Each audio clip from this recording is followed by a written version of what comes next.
Assalamualaikum warahmatullahi wabarakatuh. Jadi buat teman-teman semua yang baru bergabung, selamat bergabung aja ya. Yap, selamat bergabung. Selamat bergabung aja. Jadi kita di sini bincang santai. Oke.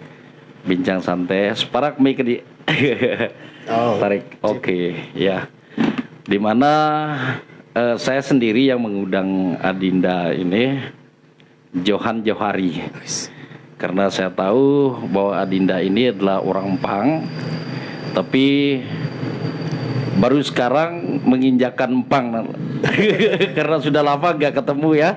Makanya ketika pas saya tahu berada di Empang, langsung saya mengundang.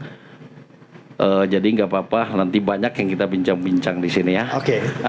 Jadi perkenalkan diri dulu deh. Ya. Assalamualaikum warahmatullahi wabarakatuh. Waalaikumsalam warahmatullahi wabarakatuh.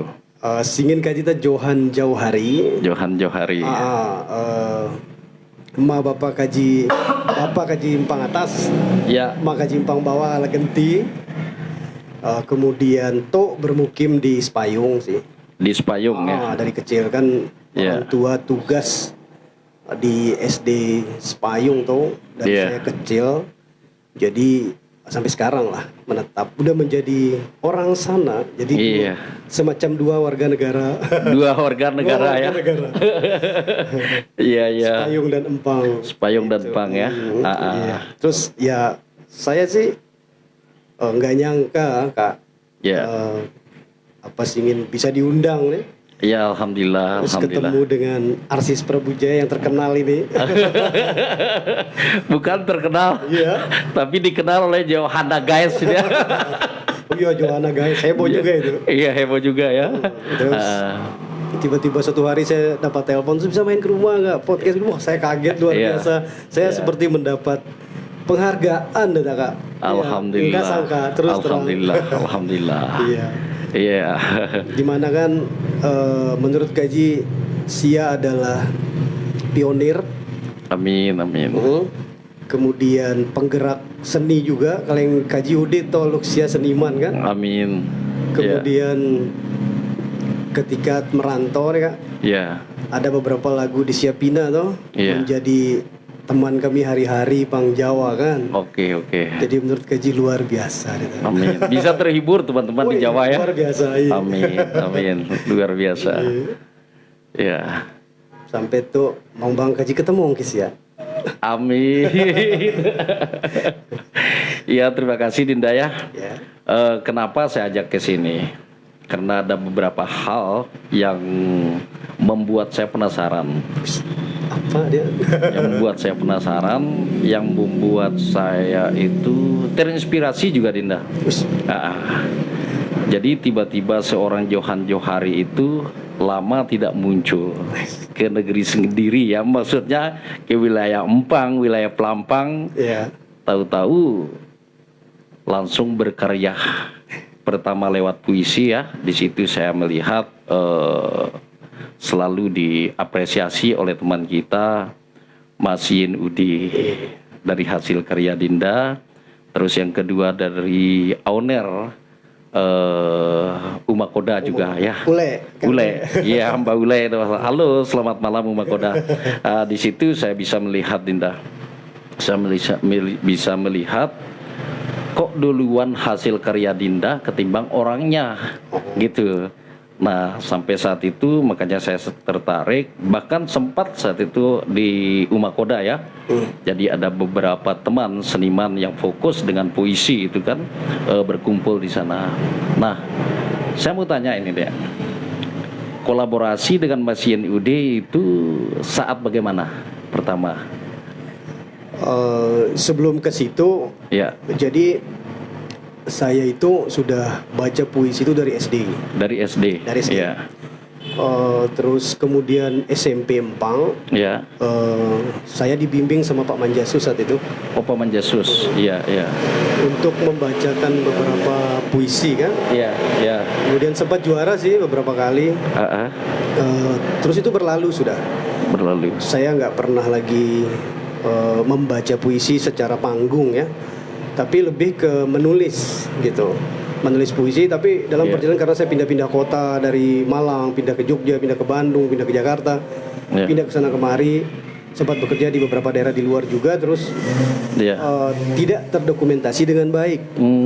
Sampai 2016 saya kembali kan, sudah pensiun, sudah tua, jadi saya memutuskan untuk tinggal di desa Moli lah cerita. Ya, Moli Jango Desa. Moli Jango Desa. Moli Jango Desa, terus saya mulai membuat lagi kan, ada kesempatan waktu karena sibuk bekerja saat itu, jadi nggak sempat lagi. Ketika waktu luang kan cukup banyak, kalau jadi petani kan kita hanya bekerja 3-4 bulan, setelah itu kan waktu kosong lumayan, saya mulai menulis, mulai buat film, mulai buat musik, mulai buat buku gitu-gitu. Tapi konsep indie dari puisi ini kan tidak mampu secara komersialitas, dia tuh kurang lah gitu kan. Akhirnya media sosial jadi ekspresi untuk menuliskan itu. Saya taruh di media sosial, tidak ada harapan untuk diketahui atau dikenal atau bagaimana, enggak juga gitu. Posting sampai beberapa teman mulai inilah gitu. Terus suatu hari Yenude nelpon. Nah, saat itu posisi Dinda di mana saat itu telepon sama Mas Yen? Di Spayung. Di Spayung. Iya, di Spayung. Udah pulang saya. Terus dia bilang. Terus dia bilang kalau kita perlu mengangkat Sumbawa Timur, katanya kan. Sumbawa Timur karena tidak ada karya yang terdokumentasi dengan baik. Terdokumentasi dengan baik. Betul. Kita kalah sama orang-orang sisi lain dari Sumbawa ini. Saya setuju. Sehingga lahirlah saat itu kolaborasi dan buat buku Emparano sama Ibu Suhaeba, Samsun Ciko, Kodrat Hidayat yang pelukis itu. Wah, itu keren sekali orangnya, lukisannya. Dari situlah mulai muncul buku Emparano. Terus kemudian nggak lama kemudian mulai buat Padri Satra, waktu itu masih Taman Satra Dawat Mas namanya. Dia buat itu, terus diajak lagi kolaborasi yang berikutnya. Saya buat puisi juga dan masuklah ke situ. Di dalam waktu selang mulailah diskusi-diskusi segala macam tentang sastra, seni, puisi gitu. Tapi kalau fokus saya sendiri tuh ketiga tiga hal yang sampai saat ini saya sedang mempekerjakannya. Film. Saya sedang nyusun beberapa proyek film dokumenter. Terus musik. Musik ini mix antara Indonesia dan Sumbawa juga. Terus ada puisi bahasa Sumbawa, tapi belum jadi semua ini, sama buku. Karena kan waktu luang yang karena kan ini kan indie kita mencari polanya sehingga dia bisa menjadi sebuah karya yang menarik gitu. Karena kan menurut saya karya itu tidak dibuat, memang idealismenya saya pingin karya itu apa yang saya suka saja. Akan tapi dia akan tidak menjadi berguna, kan tidak bisa dinikmati oleh orang lain. Gitu. Hanya fokus untuk kita sendiri. Jadi konsepnya ini yang sedang disusun dengan polanya seperti apa, itu sih yang dikerjain hari-hari.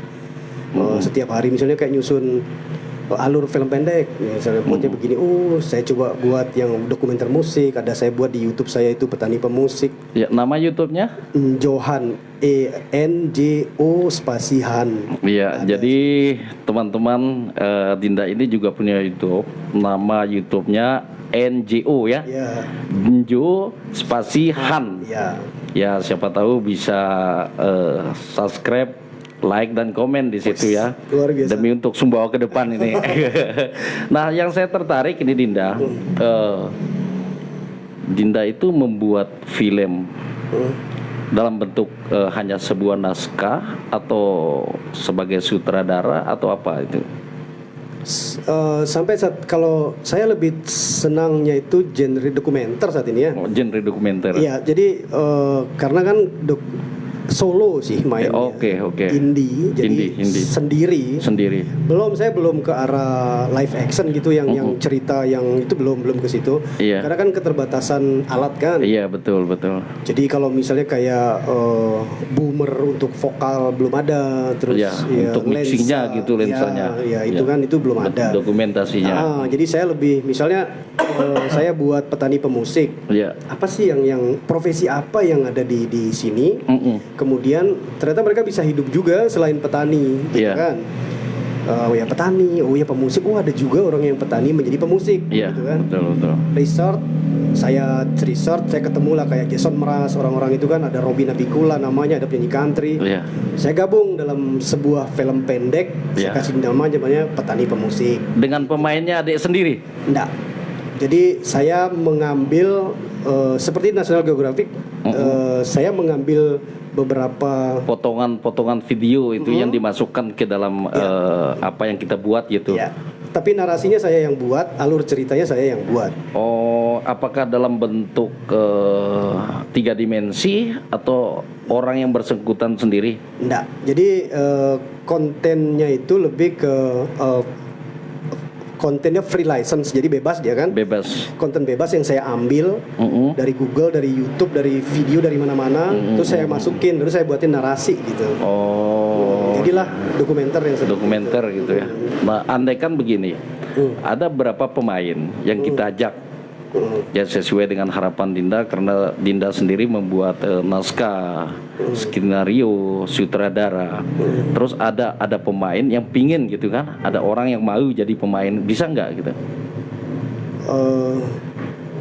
Sampai saat ini saya belum pernah ngerjain sih, karena kan ketimbang ngambil video orang lain dimasukkan ke YouTube kita, itu kan siapa tahu nanti di banned itu.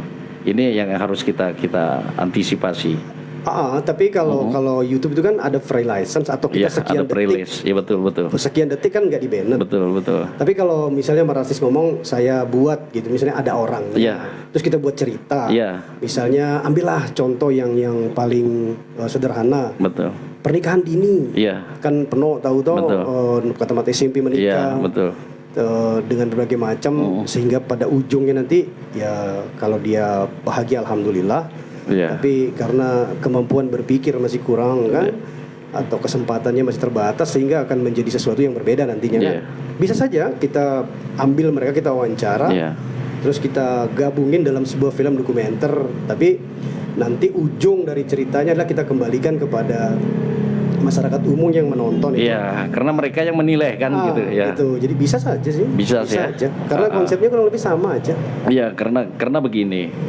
Yang kita tahu dengannya banyak film-film pendek yang dibuat di YouTube itu adalah salah satu bentuk edukasi kita kan.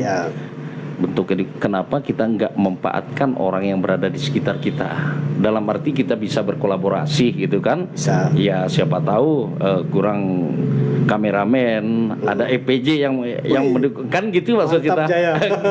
Kira-kira gimana? Oke sih. Nah, lebih bagus sebenarnya gitu kan. Bisa. Itu proyek kecil yang menarik. Iya, proyek kecil yang menarik. Bahkan yang saya lihat di film-film pendek itu biasanya satu orang itu bisa 3 atau 4 peran gitu. Enggak. Ya, bisa, tapi Mas Arsis pernah nonton ini enggak? Film kayak Watchdog dokumenter. Watchdog dokumenter. Seperti apa tuh ceritanya? Jadi Watchdog dokumenter itu ada sekelompok anak muda LSM. Mereka membuat film dokumenter tentang hal-hal yang isu-isu signifikan gitu. Misalnya naiknya permukaan air, terus pengusaha-pengusaha oligarki yang juga penguasa. Menarik sih. Jadi menarik, ya? Itu yang saya buat sih. Maksudnya alirannya ke arah seperti betul. itu. Misalnya gini, di Empang ini banjir kan? Tapi cara untuk mengatasi hal tersebut, karena kita hanya bernarasi saja kan, tanpa ada gerakan melalui video gitu. Bisa nggak seperti itu? Bisa aja. Misalnya di Empang banjir. Kapan banjirnya? Kapan aja? Sekarang tuh banjir, terus masyarakat nyalain jagung, tapi mereka nggak melihat konteks lain, misal ke Banubat, Iya. perang OD, betul. Kang MI kan, Iya. sekarang nulis AI, Kona, Iya. ternyata penyempitan, Iya, gitu betul. kan, sehingga akhirnya jadi meluap. Jadi kita hanya melihat sesuatu yang besar saja, Iya, betul. sesuatu yang besar bahwa masalahnya adalah ini, Iya. tanpa kita melihat sebenarnya ada masalah kecil-kecil lain yang tidak harus melulu ke situ, gitu. Iya.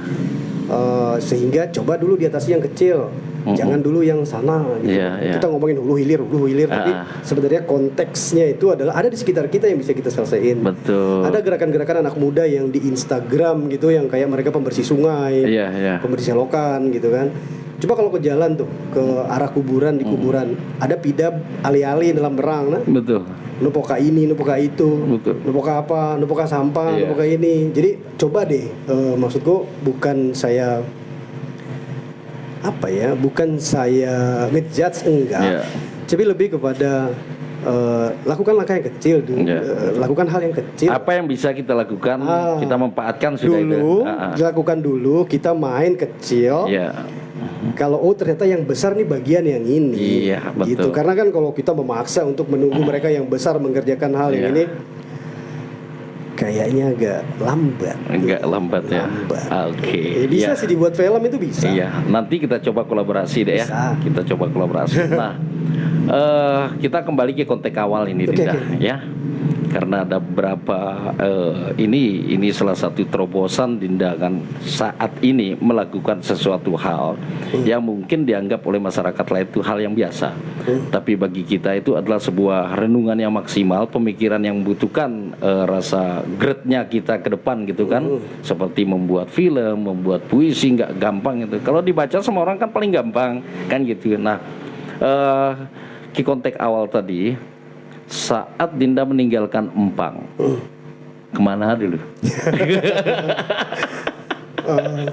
Ya. Jadi orang tua saya tuh pingin sayanya juga sih. Waktu itu saya menemukan sebuah buku Christopher Columbus. Oh, Christopher Columbus. Kemudian ada buku waktu itu tentang petualang Eropa. Kemudian ada orang Jepang mampir di SD Sepayung tidur. Orang Jepang. Pada saat itu. Akhirnya dalam benak saya terbentuk bahwa bertualang itu seru. Nah, ketika Bapak ngomong kamu mau sekolah di mana gitu kan. Saya hanya mempunyai dua pilihan yang saya tahu saat itu, Makassar, Malang. Karena di Malang banyak sepupu tuh, ada Kayo, ada Kak Ardi, ada banyak sekali semua ke sana. Akhirnya mungkin Bapak pikir Makassar enggak begitu banyak saudara, saya ditaruhnya di Malang. Iya. Begitu. Jadi 93 tuh tamat SMP saya ke Malang. Berarti SMA di sana? SMA di sana. Oh. SMA di sana karena waktu itu kan ternyata ada rekomendasi lah segala macam begini sehingga nggak masuk negeri, masuknya swasta. Iya. Di sana. Kemudian sekolah lah seperti biasa. Dalam sekolah itu saya mulai mengenal musik. Tadinya saya sama sekali nggak mengerti main musik. Iya. Nada noto nada sama sekali kan. Terus ada teman-teman yang mulai ngajarin saya musik kan. Di Malang ini. Di Malang. Jadi perpisahan sekolah, teman basisnya sakit. Iya. Tapi saya kan main sama mereka. Iya. Tapi saya nggak bisa main musik. Iya. Ada basisnya sakit, Iya. ya kan. Pas mau anak kelas 3 keluar, saya baru masuk kelas 1. Terus teman saya bilang, kamu aja basis. Saya nggak pernah gitu. Gampang dikasih sama dia nomor tuh. Iya. Di nomor 1, 2, 3 sekian tuh. Iya. Di bassnya tuh. Ada saya main tuh. Itu pertama kali saya pegang alat musik. Padahal belum pernah dipegang sama Belum sekali. pernah. 1 minggu kemudian manggung Iya. luar biasa. Iya. Itu belum pernah. Itu awal mula. Jadi saya terjerumus secara nggak langsung ke situ kan. Tapi kalau perkara seni itu sendiri mungkin jiwanya udah di Iya. sana, yang tadi puisi itu kan. Iya. Saya mulai menemukan asiknya di situ gitu. Nah, Iya. akhirnya teruslah berjalan itu. Setelah SMA di Malang, lulus saya masuk Brawijaya. Ya, Brawijaya ada jeda 1 tahun saat itu. Karena sesuatu hal saya masuk angkatan 97. Iya. Lulus Brawijaya, saya dapat kerja pertama kali di Bandung. Gitu. Kerja apa tuh? Di konsultan pajak. Konsultan pajak. Ya, konsultan pajak. Terus 8 bulan, 9 bulan kasus. Ada konteksnya saat itu, terus pindah ke Jogja. Iya. Dari Jogja ke Jakarta. Nah di Jakarta kerja di Bank Lipo saat itu. Bank Lipo. Berapa lama di Bank Lipo dulu? Dari 2002 atau 2003 ya. Sekitar 4-5 tahun kayaknya, lupa saya. Lumayan juga ya. Masuk Bank Niaga. Habis Bank Lipo masuk ke Niaga. Ya. Pindah Niaga. Dari Bank Niaga saya pindah Bank ANZ. ANZ itu Australia Selandia Baru. Bank. Baru saya pulang ke sini. Berarti pekerjaan itu sudah dianggap enteng saat itu ya? Karena sudah merasakan misalnya Bank A, Bank B, Bank C itu ingin keluar gitu aja ya. Luar biasa terus. Enggak sih, jadi gitu loh. Pekerjaan kita ini manusia ini adalah modalnya. Betul. Jadi berang lamin tayam kena keling tahu. Iya. Lamin lenge berang jadi bau pemongka, nanok pemongka toh. Jadi waktu itu saya belajar begini. Kalau saya cari kerja setelah saya lulus, maka saya terlambat. Saya terlambat karena orang lain melakukan hal yang sama dengan saya. Betul. Ini saya belajar dari teman-teman. Kadang saya suka ngomong juga ketika saya membuat Karang Taruna saat itu bahwa kita itu adalah modal. Balong kita, keahlian kita yang dibeli. Jadi ijazah itu nomor sekian. Nomor sekian, betul. Keahlian nomor 1. Betul. Nur wajak neneng tahu semprot lebih lenge mau. Tapi lebih balong mau, buya leleng tahu. Buya leleng tahu. Luar biasa. Konsep keahlian ini yang memang di keluarga saya tuh nilai itu nggak penting sih. Jadi bapak kadang nilai berapa?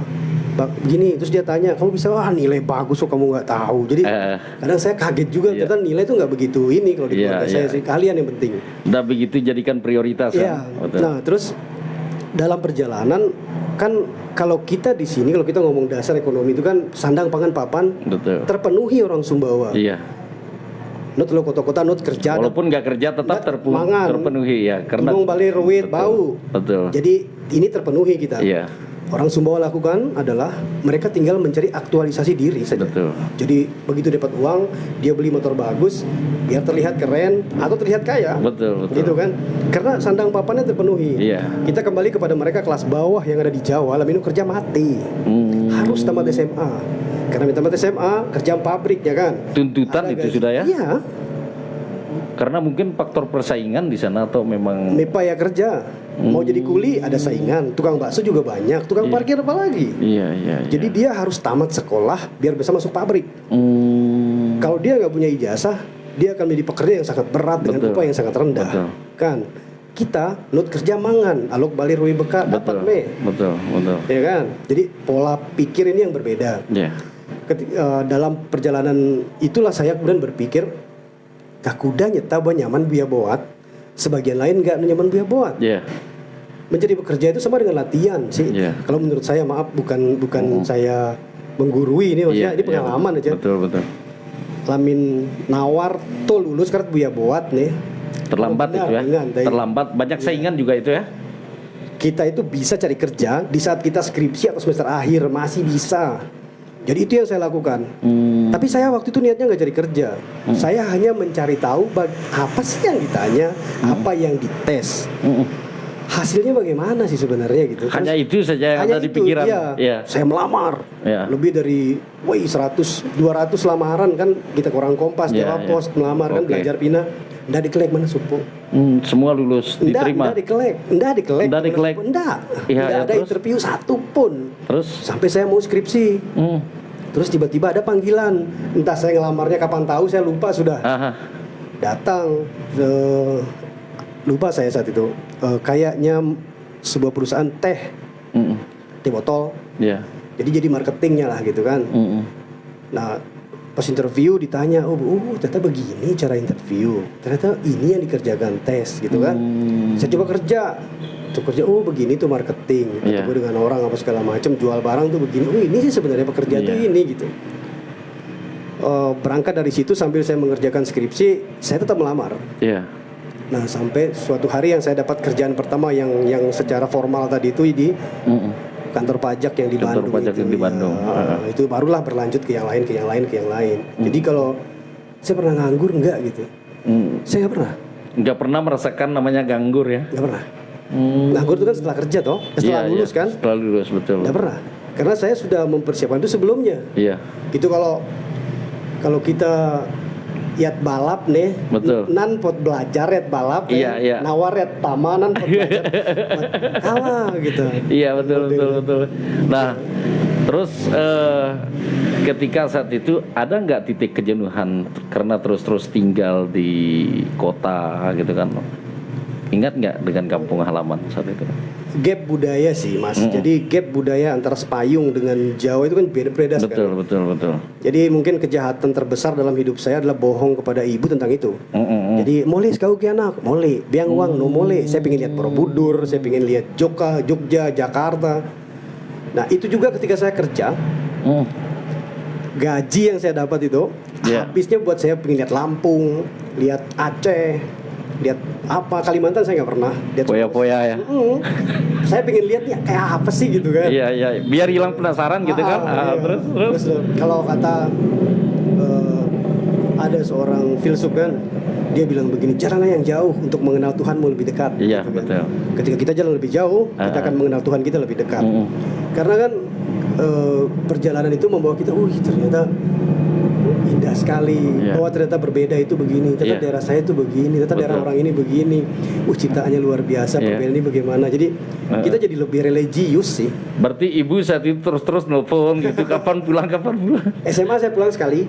SMA 3 tahun di Jawa saya pulang sekali. Iya. Kemudian kuliah itu saya pulang 2 kali. Kemudian kuliah pulang 2 kali itu pas sudah mau tengah semester sama skripsi, mau kerja pamit. Iya. Terus sama menikah. Jadi saya di Jawa itu dari tahun 93 sampai 2016 pulang paling 4 atau 5 kali. Wah. Iya. Karena dituntut dengan pekerjaan mungkin saat itu ya. Satu itu sih, sampai ketika kan ibu saya bilang udah pensiun, sudah tua, akhirnya baru saya pulang. Kasihkan sih, terlalu asik sih. Iya. Terlalu asik gitu. Terlalu asik ya. Terlalu asik. Dan juga punya bini orang sana. Orang Jakarta.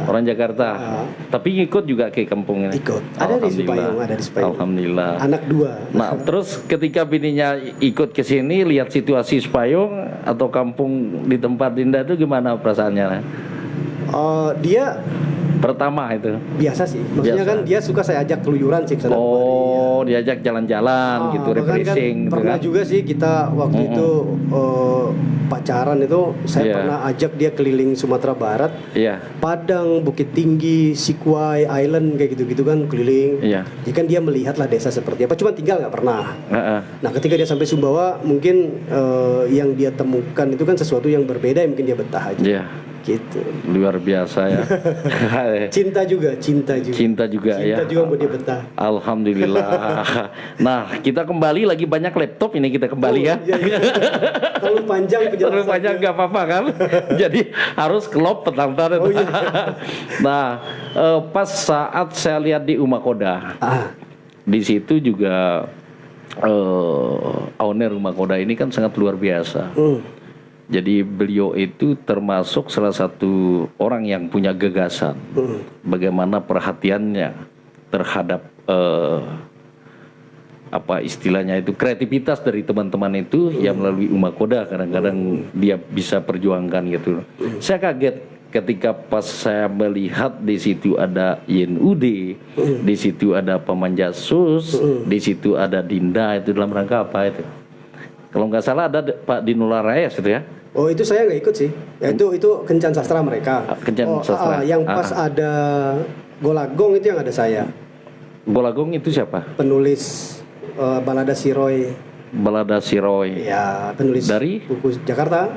Penulis buku. Langsung diundang sama Umakoda. Iya. Waktu itu saya datang. Jadi itu kan lebih ke pertemuan kan. Pertemuan terus kemudian saya memang diajak sih sama Kak Ule masuk ke situ. Iya. Jadi disitulah pertemuan, terus saya baca puisi lah ceritanya saat itu. Memang Kak Ule ini apa ya, dia gap antara dia orang yang kalau kata saya itu dia sedang mencari jalan untuk membuat seni kita itu komersil. Luar biasa ya. Ya, cuman dengan cara yang berbeda. Jadi dia ngajak buat buku begini begitu gitu. Karena kan sampai saat ini tuh kelemahan kita di Sumbawa ini adalah kita saya belum menemukan seniman yang 100% hidup dari seni. Ya. Gitu kan? Ya, ya. Atau ada, kalau saya nggak tahu. Jadi mencintai seni sesuai dengan jati dirinya belum pernah lihat itu. Kalau saya bukan, mereka mencintai seni dengan jati diri. Tapi secara komersil, secara pendapatan, kalau dulu saya pernah tinggal di Jogja, ketemu dengan Bagong Kusudiharjo, itu bapaknya Djaduk Ferianto, bapaknya, dia ngomong begini, jadilah seniman yang mencintai keluarga. Oke.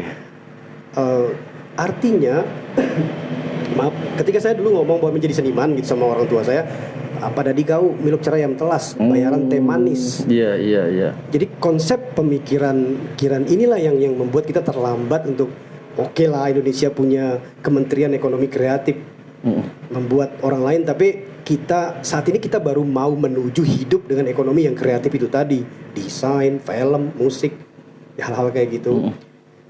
Waktu di sini Yen Ude sama Bang Arsis diundang sama IPJ Bulai. Terus kan Yen Ude pernah ngomong begini, kita harus hidup indie, independen, jangan tergantung dengan siapa-siapa. Menurut saya itu adalah sebuah pola pemikiran yang keren. Iya. Jadi itu yang ini kita nggak terbiasa loh membuat sebuah event yang kita komersilkan. Saya pernah lihat sebuah postingan di Facebook. Orangnya ngomongnya begini. Ada main bal, suruh bayar tiket.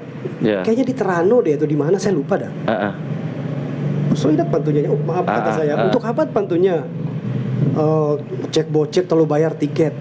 Dia nggak ngerti ketika dia membayar tiket, anak-anak ini hobinya tersalurkan, secara komersil mereka mendapat penghasilan. Betul. Secara iklan mereka bisa dapat, secara pertandingan bisa hidup, sehingga kedepannya orang lain melakukan hal yang sama dan dunia olahraganya kelas liga kecilnya jadi hidup gitu. Nah, kira-kira kita kembali ke seni. Gambaran Dinda ke depan tentang seniman-seniman Sumbawa itu seperti apa? Dalam arti dari konteks beberapa pengalaman yang pernah dijalankan oleh Dinda bersama dengan seniman senior gitu di Jawa gitu kan, atau di luar NTB itu seperti apa? Untuk dijadikan perbandingan. Kira-kira gimana itu gambarannya? Kita harus belajar sama dua orang Sumbawa yang menurut saya tiga. Pertama itu adalah siapa? Berkumis itu penyanyi. Omlik Matano? Bukan. Oh, bukan. Siapa? Penyanyi.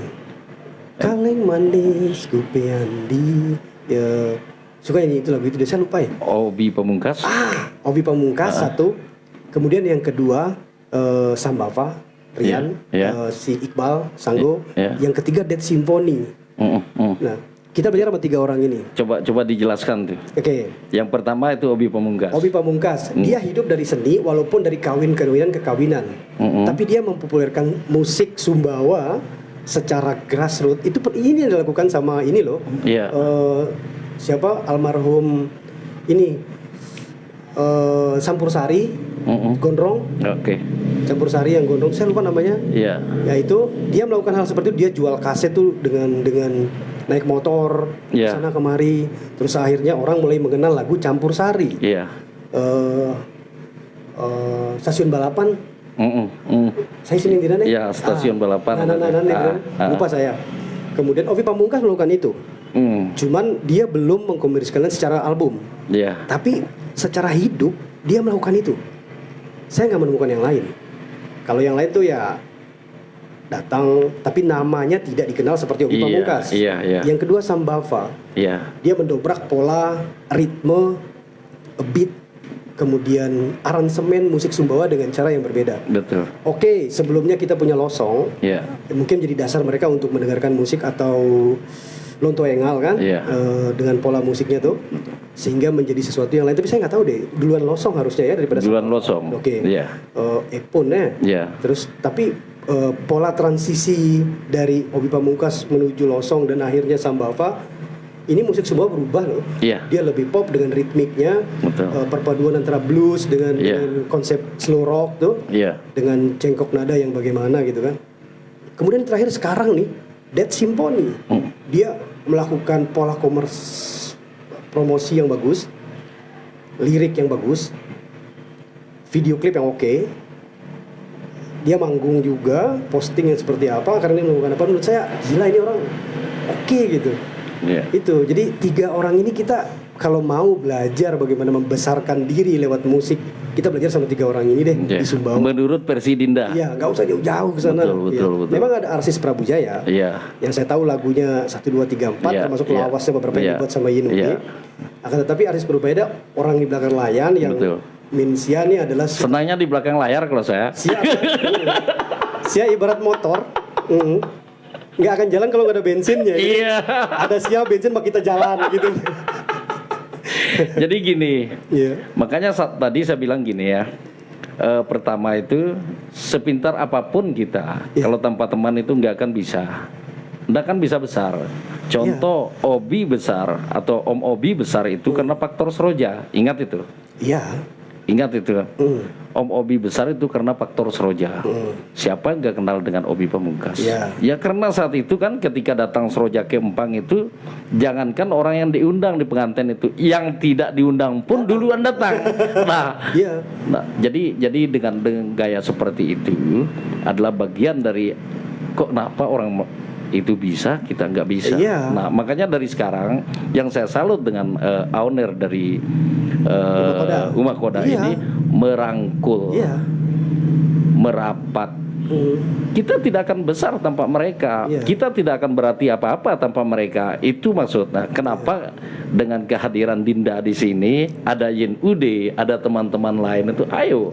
Nah, itu maksud kita, Dinda. Saat ini sih mungkin lebih ke kita membenarkan dulu isi kantong kita ini. Iya, siapa dia sedunung kan? Tidak ada masalah. Membenarkan dulu isi kantong. Betul. Nanti saya sih pernah berpikir begini, mengajak Bang Arsis sama teman-teman musisi untuk membuat kayak semacam event indie. Jadi yang main itu semua musisi-musisi Sumbawa. Tapi nggak tahu deh, maksudnya kita harus bertemu dan berpikir lebih jauh sih. Maksudnya soundnya bayar bagaimana, konsepnya bagaimana, apanya bagaimana, baru kita tour. Sumbawa, Lape, mana-mana, Taliwang. Kembali ke Ule Ceni tadi si Kak Ule Uma Koda, dia itu kalau saya masih berpikir bagaimana cara, dia sudah melakukan, gitu. Jadi itu bedanya dia dengan kita sih. Makanya dia harus ada juga sih kalau di situ. Terus kalau waktu zaman puisi ya, dia punya blog yang isinya puisi di Geositis. Geositis itu sebelum ada blog dan lain-lain itu dia menulis di situ loh. Siapa? Ule. Wih, berarti luar biasa ini. Ya. Jadi saya mengenal saat itu belum ada buku, dia udah menulis di situ, gitu. Jadi kita masih berpikir, dia sudah melakukan. Itu dia. Makanya saya nggak heran sih ketika dia dengan Padri Satranya dia berkembang besar. Kemudian ke Jakarta, mereka memproduksi beberapa buku. Mungkin saat ini proyeknya apa saya kurang tahu juga sih. Tapi menurut saya memang dia melakukan untuk menjembatani antara idealisme dengan komersialitas itu tadi. Makanya yang kita tahu seperti yang dijelaskan oleh Dinda itu, barometer Dinda itu Om Obi Pamungkas untuk seniman ini. Terus Sambava, Iqbal Sanggo gitu kan. Terus Dead Symphony. Nah, tapi kan tidak melirik teman-teman lain juga yang seperti mereka. Maksudnya begini, mereka sudah punya ruang panggung gitu.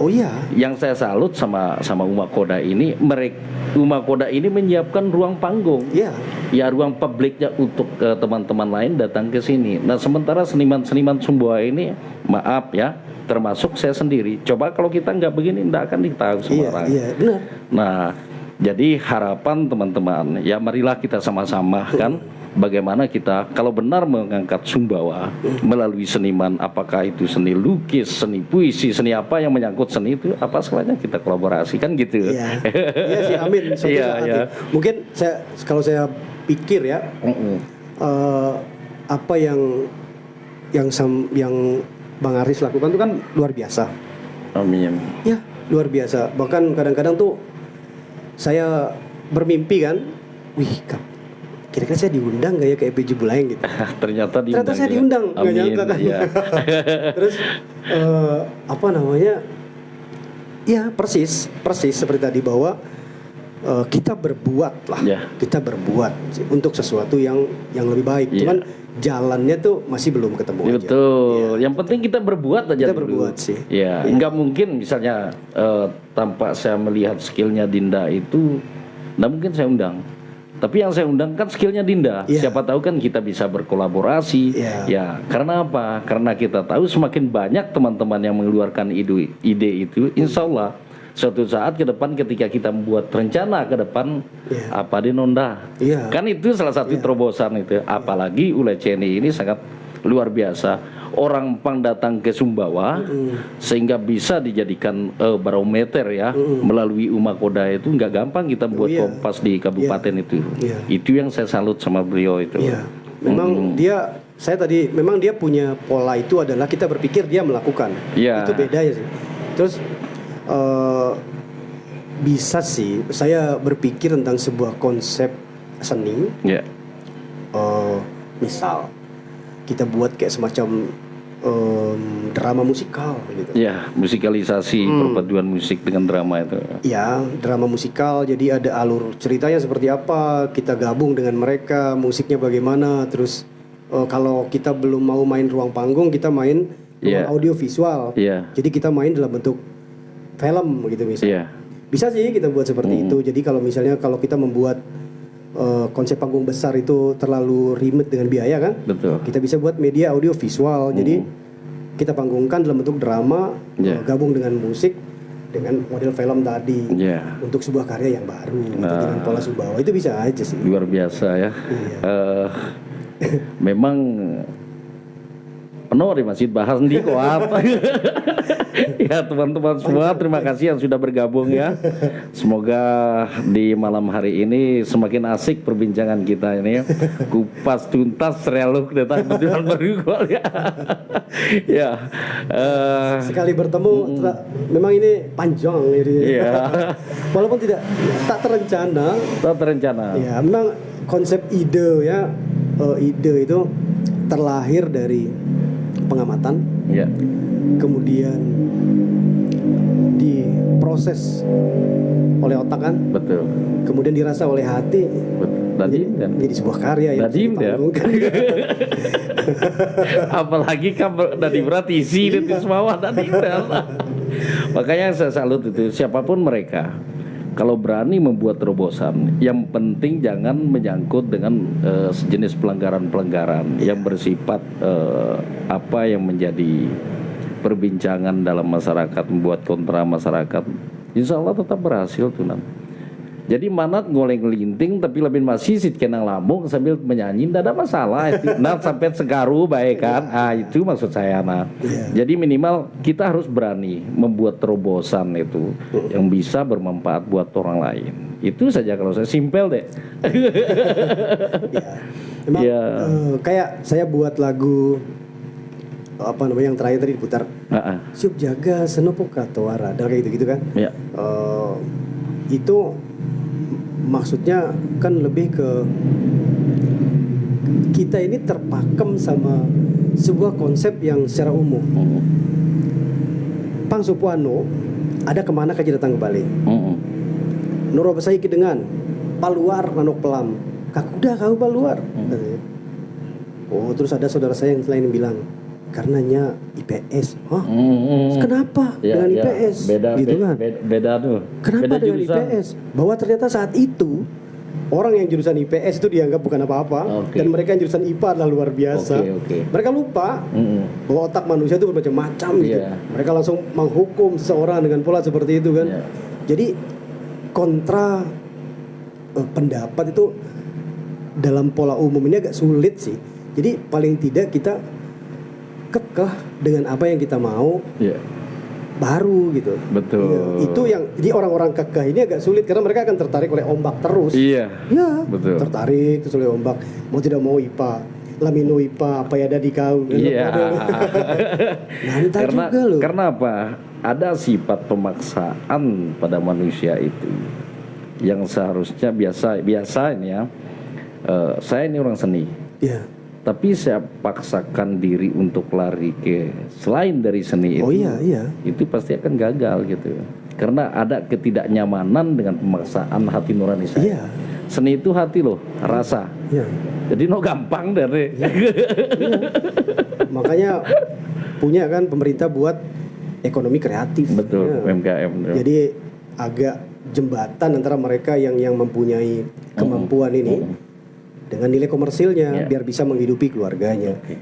Itu kalau Sumbawa belum sih. Tapi kalau kata Inudik itu independen. Kita nggak boleh tergantung dengan siapa-siapa. Maksud tergantung dengan siapa-siapa itu. Yang walaupun nanti tetap dengan siapa-siapa, tetap sih dengan siapa. Iya. Siapa sih yang nggak mau cari popularitas, cari YouTube ke depan gitu kan? Tapi kan harus kita lihat, harus kita lihat.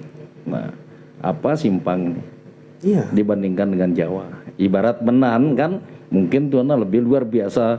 Nan pot buat neng kita tuana kan sudah buat. Nah, itu yang harus kita kaji, itu yang harus kita baca.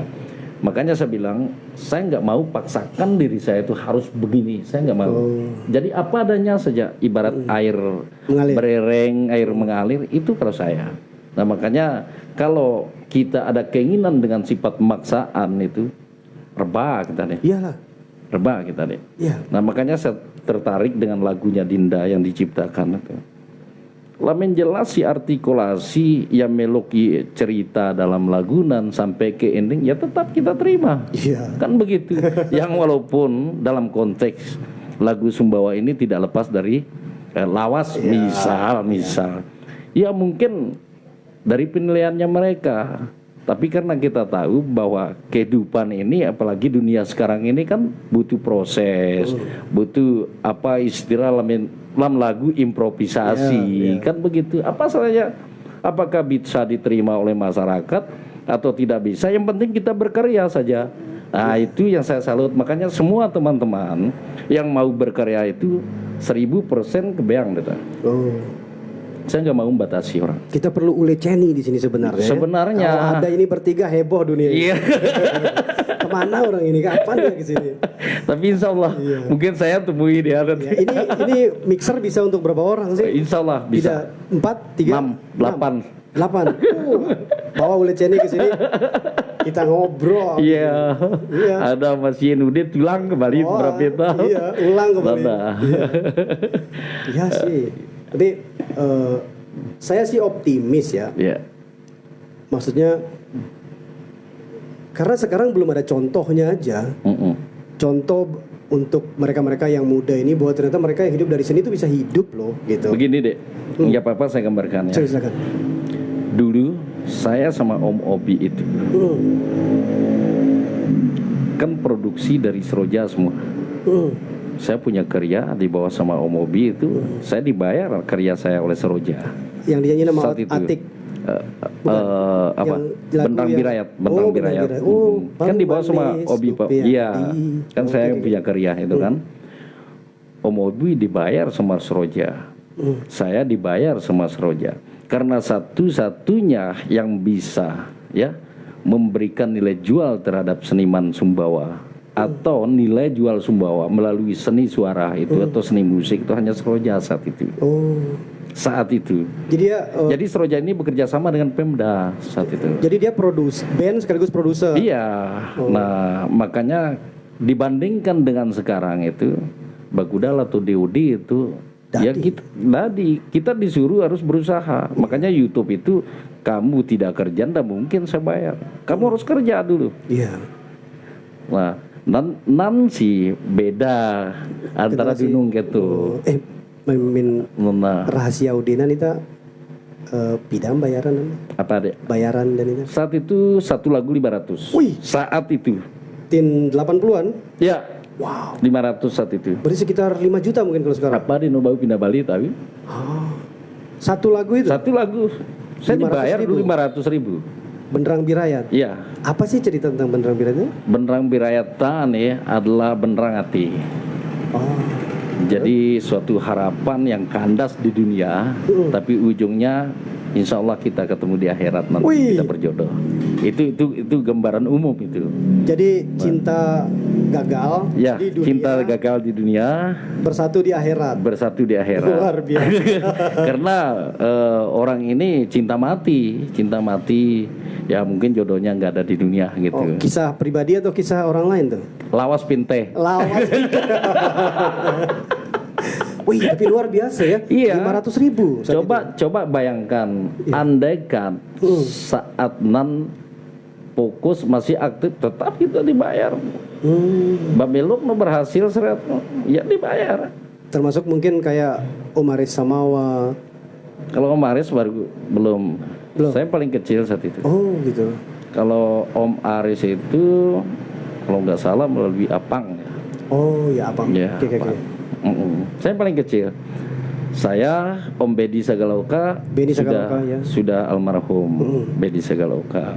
Om Lik Matano. Dia masih aransemen musik sampai sekarang? Masih sampai sekarang. Ya. Dan beliau juga yang mengaransemen musik. Lagu Benang Birat itu Om Lik gitu. Oke. Dan jadi siapa yang nggak berhasil saat itu? Pertama, langka tuh bina lagu. Ya. Langka penyanyi dulu. Ya. Apa Dino Bau? Luar biasa. Tapi orang nggak melirik profesi itu ya, karena dipikirnya nggak menghasilkan. Nggak melirik pada saat itu. Nah, cuman bagus Jas Roja saat itu, selain dari produser, ya, beliau juga pemain. Dalam arti ketika pas saat manggung diundang di acara kawinan itu, ya penyanyi yang direkam ini juga. Nah, bahkan dari hasil dari kepingan CD Seroja itu tetap kita dikasih imbalan berapa satu CD. Kalau nggak salah 5.000 saat itu. Yang laku. Iya, setiap satu CD laku tuh 5.000. Luar biasa. Pemilu nu kaya ternyata. Nah, lamento kan meluk ya baru berkarya. Ya.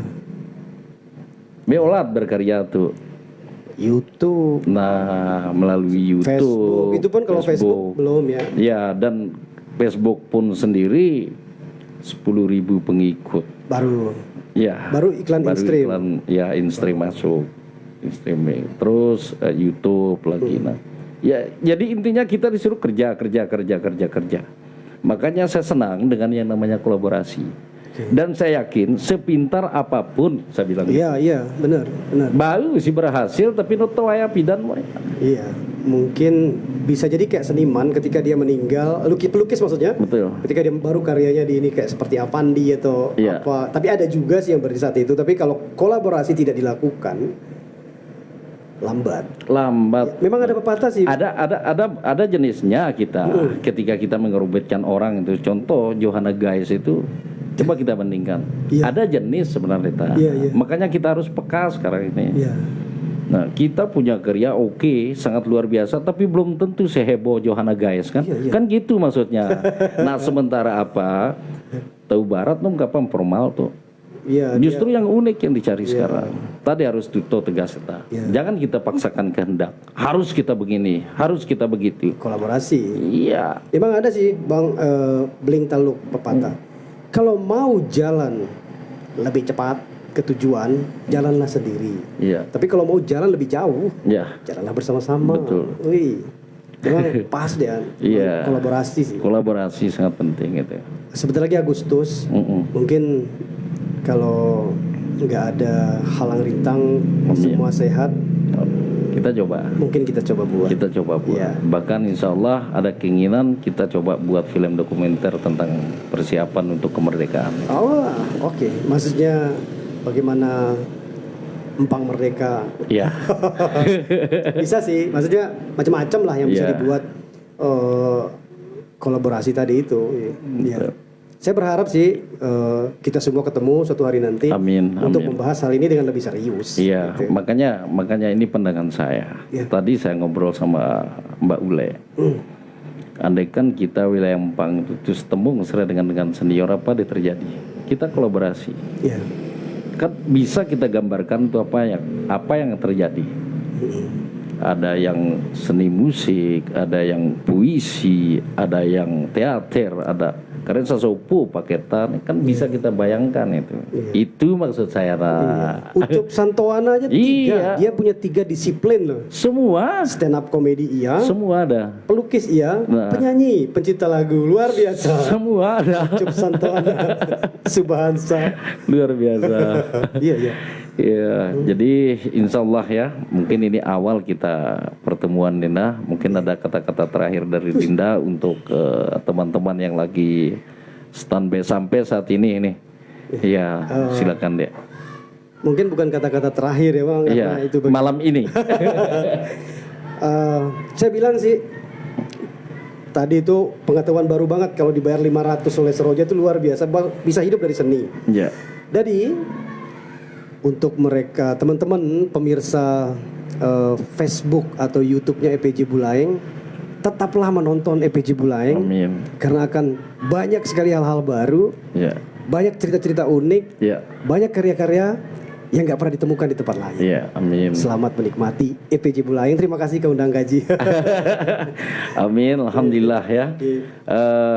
Mungkin karena waktu yang memisahkan kita malam ini Dinda, siapa tahu ada teman Dinda juga, nggak apa-apa.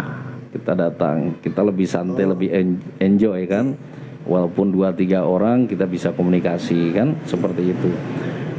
Buat teman-teman semua yang lagi menonton sampai sekarang, alhamdulillah tanpa teman-teman saya tidak akan seperti ini ya. Tanpa teman-teman atau dukungan teman-teman saya tidak bisa berkarya. Jadi kiblatnya seni sekarang EPJ Bulajeng. amin, banyak teman-teman lain, tapi amin saya.